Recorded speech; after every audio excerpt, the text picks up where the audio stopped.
أجرة؟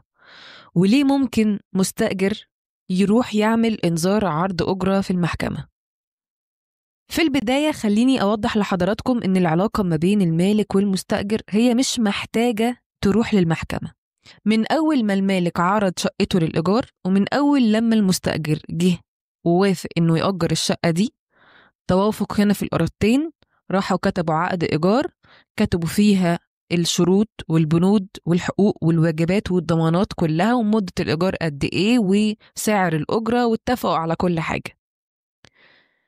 بيجي بعد تطبيق العقد من أول شهر إنك تدفع للمالك الإيجار مقابل الشقة اللي انت بتنتفع بيها.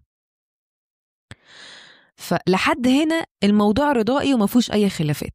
ولكن خلي بالك، والكلام ده بينطبق على مستأجرين قانون الإيجار القديم ومستأجرين قانون الإيجار الجديد، إن العلاقة الإيجارية دي حتى لو هي محددة 3 سنين برضو القانون بيحكمها. فبيحكمها إزاي؟ بيقول إن انتوا الاتنين ملتزمين بالبنود اللي انتوا كتبتوها في العقد، سواء ضمانات المالك في إنه يسلم لحضرتك الشقة وإنه يخليك تنتفع بيها من غير ما يتعرض لك أو يخلي أي حد يتعرض لك، وإن حضرتك كمستأجر ملتزم إن أنت تدفع الإيجار بشكل منتظم زي ما أنتم متفقين، وتدفع الأجرة اللي أنتوا اتفقتوا عليها. دلوقتي لو المالك أنا كمستأجر عايزة أدفع له الإيجار اللي احنا اتفقنا عليه بس هو مش موجود، وتاني بأكد الحلقة دي أو الكلام ده كله بينطبق على مستأجرين قانون الإيجار القديم وقانون الإيجار الجديد. فلو المالك مش موجود في مكان معروف، أو إن أنا مستأجرة مش عارفة له مكان، مش عارفة أسلمه الإيجار، مش عارفة أتواصل معاه، اختفى، سافر، مش عارفة أقابله أديله الإيجار، أو إن الورثة هم اللي بيستلموا الإيجار لأنه متوفي مثلا، فأنا برضو مش عارفة أوصل لهم وهم كلهم مش موجودين في مكان واحد ومش عارفة أوصل لحد فيهم، أو إن المالك موجود ولكنه ممتنع عن الاستلام. هي دي بقى النقطة، إن المالك مش عايز يستلم مني الإيجار. طب ليه؟ الأول ليه يعمل كده وأنا إزاي أتصرف مع ده؟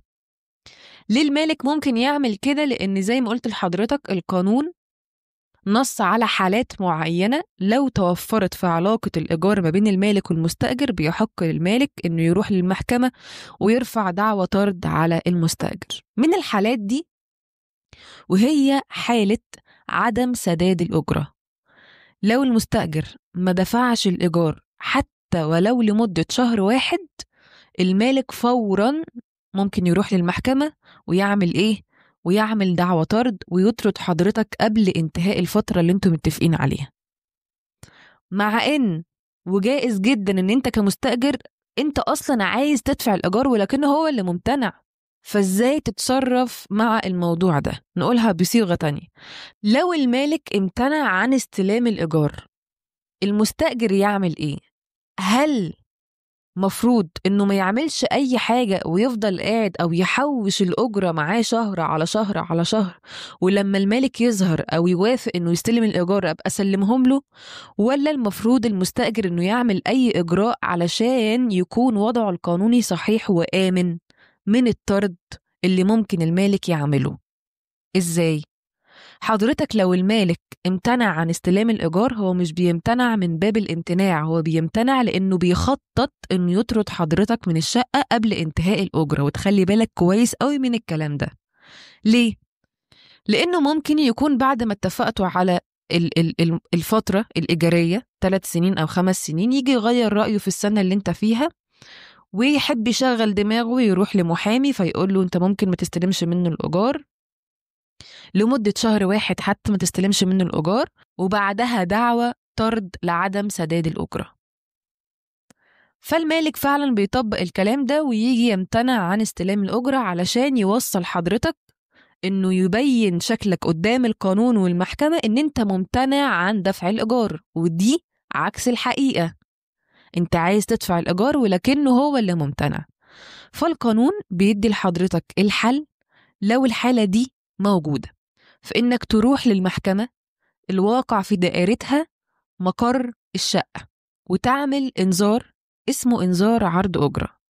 ده إنذار الصيغة بتاعته بسيطة جدا جدا جدا، بيبقى مكتوب فيها بيانات حضرتك كمستأجر وبيانات الشخص اللي انت بتعلنه اللي هو المالك، وبتكتب في الموضوع ان بموجب اتفاق عقد إيجار مؤرخ في تاريخ كذا في أجرة حضرتك المفروض انك تدفعها كل شهر، ونظرا لامتناع المالك عن استلامها فانت بتعرض الأجرة دي عن طريق المحكمة وبتكتب المبلغ اللي المفروض بتعرضه. بعد ما بتخلص الكتابة من الصيغة بتروح تسلم الورقة دي في محضرين المحكمة وبتسلم معاها مبلغ الإيجار.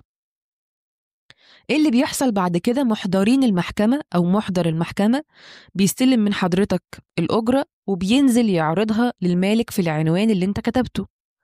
حاجة من حاجتين بتحصل، يا إما المالك يستلم الإيجار من المحضر وساعتها انت وضعك القانوني صحيح لأن انت سلمت الإيجار قدام القانون نفسه، فما فيش أي قلق نهائي من رفع دعوى طرد عليك، أو إن المالك يمتنع وفي الحالة دي برضو انت وضعك القانوني صحيح لأن انت قدام القانون عملت اللي عليك. طيب لو أنا ما عملتش إنذار عرض الإيجار زي ما قلت لحضرتك القانون بيشوف إن أنت ممتنع عن دفع الإيجار حتى لو كانت نيتك غير كده، بس أهم حاجة اللي أنت بتثبته قدام القانون. القانون بيتكلم بالأوراق وبالإثباتات. هتقولي نيتي كنت أدفع أو نيتي إن أنا أدفع له بس هو اللي مش راضي يستلم، القانون هيصدق حضرتك لما يشوف الورق اللي في إيدك. فإنذار عرض الأجرة هو إنذار مهم جدا جدا. تعمله إمتى؟ تعمله لما يكون المالك أنت مش عارف توصله لأنه سافر مثلا بره البلد أو أي حاجة، أو إن حضرتك عايز تسلمه الإيجار وهو موجود بس ممتنع عن الاستلام. آخر نقطة توضيحية كده نوضحها قبل ما ننهي الفيديو، إنذار عرض الأجرة هي مش قضية أو إجراء كبير، هي يعني خطوة حضرتك بتعملها، ممكن تعملها كل شهر أو ممكن تجمع الإيجار، مثلا تدفع إيجار ل3 شهور جايين فتجمعهم مثلا الشهر ده وتدفعهم عن طريق المحكمة مع الإنذار اللي انت بتسلمه. فإنذار عرض الأجرة ده إجراء بسيط جدا بس إجراء بيحفظ حق حضرتك 1,000,000% وبيحميك من الطرد اللي ممكن المالك يستغله ضد حضرتك ويرفع عليك دعوى دون أدنى حق. طيب لو المالك عمل اللي هو عايزه ورفع فعلا على المستأجر دعوى طرد لعدم سداد الأجرة على الرغم ان حضرتك كمستأجر بتدفع الإيجار، أحب أقول لحضرتك ان المحكمة مش بتنظر قوي في رفع دعوى الطرد لعدم سداد الأجرة لأول مرة، يعني لأول مرة مش هيتحكم بالطرد، وكمان أثناء النظر في الدعوة ممكن في أي وقت تروح للمحكمة وتعرض الإيجار وتسلم الإنذار ده للمحكمة وساعتها القضية هتنتهي في وقتها. بمجرد عرض حضرتك للإيجار أثناء سير الدعوة القضية بتنتهي. بس خلي بالك إن الموضوع مش هنا، الموضوع في المرة التانية اللي ممكن المالك يرفع عليك دعوة طرد للمرة التانية. المرة التانية المحكمة بتنظر فيها المالك مثلا امتنع عن انه يستلم الإيجار من حضرتك علشان يقدر انه يروح للمحكمة ويرفع عليك دعوى طرد لعدم سداد الأجرة. حضرتك فعلا ما كنتش تعرف فما دفعتش الإيجار او اتأخرت في دفع الإيجار، كمل هو إجراءاته ورفع دعوى طرد لعدم سداد الأجرة. المحكمة وهي بتنظر في الدعوة اللي أمامها مش هتحكم فيها بالطرد لأول مرة، ولكن مع تكرار الفعل ده للمرة التانية، يعني المالك يروح للمرة التانية بعدها بفترة ويرفع دعوى طرد لعدم سداد الأجرة أو لتكرار عدم سداد الأجرة، ساعتها المحكمة هتنظر في الدعوة في المرة دي وجائز جدا جدا جدا تحكم بالطرد.